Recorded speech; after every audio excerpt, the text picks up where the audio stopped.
What I want to talk to you about in this video is maintaining your trailer hitch from brand new. I just actually got this B&W Tow and Stow, and one of the things you want to do whenever you get your hitch is you want to make sure you take care of it from day one. One of the things that B&W does is they send you this booklet, and it has all kind of tips in here on how to take care of your trailer hitch, and also everything on your tow rating and how to figure all that out for your truck and what you're towing. A lot of good tips in here, but one of the things that they do is they send you a packet of white lithium grease. Now, the reason they send you that white lithium grease is because you can put it on your pins to keep the pins from getting stuck, or if you live in a winter type atmosphere where there's a lot of salt, you know things get bound up. So if you use the white lithium grease, things work a lot smoother. Another thing that you can do with the white lithium grease is you can take this lithium grease and you can put it on your ball, on your tow ball. When you put a heavy trailer on this ball, it's metal on metal. So by using the white lithium grease, it repels water. It also repels dirt, dust, grime, not like an ordinary grease. If you have an ordinary like bearing style grease or just a red tacky or some kind of grease and you put it on here and you go down a dusty road, when you park, you're going to see all kind of dirt and dust and sand and everything else all over your ball. Now with the white lithium grease, it doesn't attract those foreign objects like that, like the dust and dirt and stones. So it's a much cleaner grease, and also it's great for heat resistance. So the grease can take a lot of heat. What we're going to do is we're going to take this white lithium grease here, and B&W basically gets you started with a packet of grease. Then it's up to you to go to your local hardware store and get some, or auto parts store, or get it online. So what you want to do is you want to take and you want to put some of this grease right around like this right here. Okay, so we're just gonna grease this ball up like this. And sometimes you'll see people, they put grease all over everything, the top and everything. I mean, you can, if you want to, you can throw some on the top. When you drop your coupler on there from your trailer, and then when you go to unhook your trailer, that coupler is going to hang up a little bit on your ball.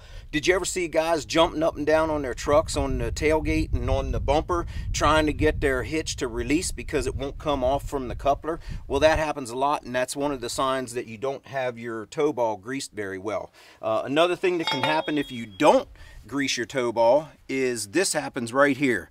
Now you'll notice that this had the same finish, the same chrome style finish as this ball right here, and it will actually wear that finish off. It will pit it and it'll start tearing it all up. And the funny thing about it is, where do you see the wear? You know, you look around that hitch, you look around the ball, you notice there's not that much wear on top.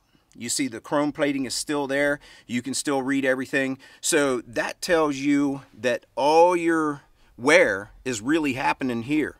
So that's why a lot of times, you know, you just grease it really good right around here, so that way it protects your tow ball and it also protects your coupler on your trailer. So now that we put this on here, we'll hook up to our trailer, drop it on there, and it's going to be a smooth, easy drop on. And then when we go to take it off, it's going to be a smooth and easy release. Another thing you can do, here's a little tip for you. If you do have a B&W Tow and Stow and you have these pins here, if you turn that sideways, just like that, they come off a whole lot easier than if you try and pull them straight off the way they're put on there. So turn it sideways, pop it off. So this pin right here is another thing that we want to put some grease on.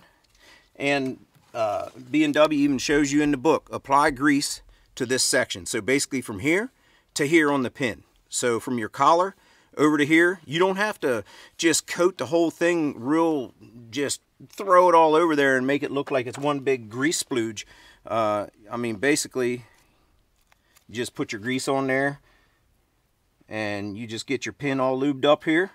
And really, it doesn't take a lot. You know, you don't want that thing to be just sopping with grease so that every time you touch it, you get it all over yourself. But just by doing that and then putting that in, putting your pin back in, you're good to go. Now your pins are not going to hold up.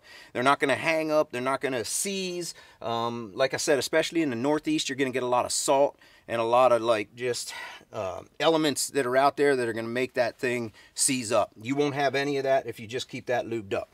So now that we got the ball lubed up, we can put the trailer on and we're ready to tow. Now, I highly recommend that when you're done towing, you just take a grease rag and you just simply wipe your ball off, because you know, sometimes people go to walk past their hitch, and if you don't have a tow and stow, your hitch is sticking out.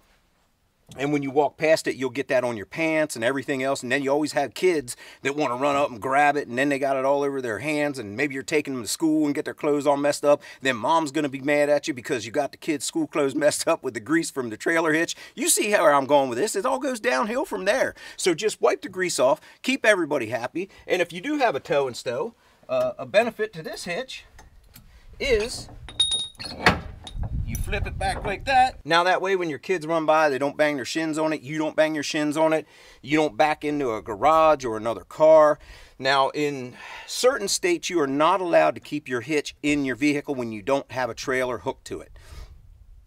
I don't know 100% for sure if the tow and stow is legal if you have it tucked in, because it's still a part of the vehicle, but it is not extended past the vehicle. So that's up to you to check your local laws to see if you have your tow and stow tucked in, if that's still illegal or not. But the bottom line is, it's great if you can let your hitch in and you can just tuck it in underneath there, and that way nobody hits their shins. And then within a couple seconds, you can just put your pins back in. If you take care of your trailer hitch, your tow ball, it'll last you for a long, long time. Obviously, if you do something like this and you just basically don't take care of it all and run it into the ground, this is what you're going to get. So it's up to you. I know trailer hitches, they are not cheap. It is a good investment. And when you get a hitch, you want to make sure you take care of it. So there you go, guys. Hope that helped you out. I'll see you. Take care. Have a good one.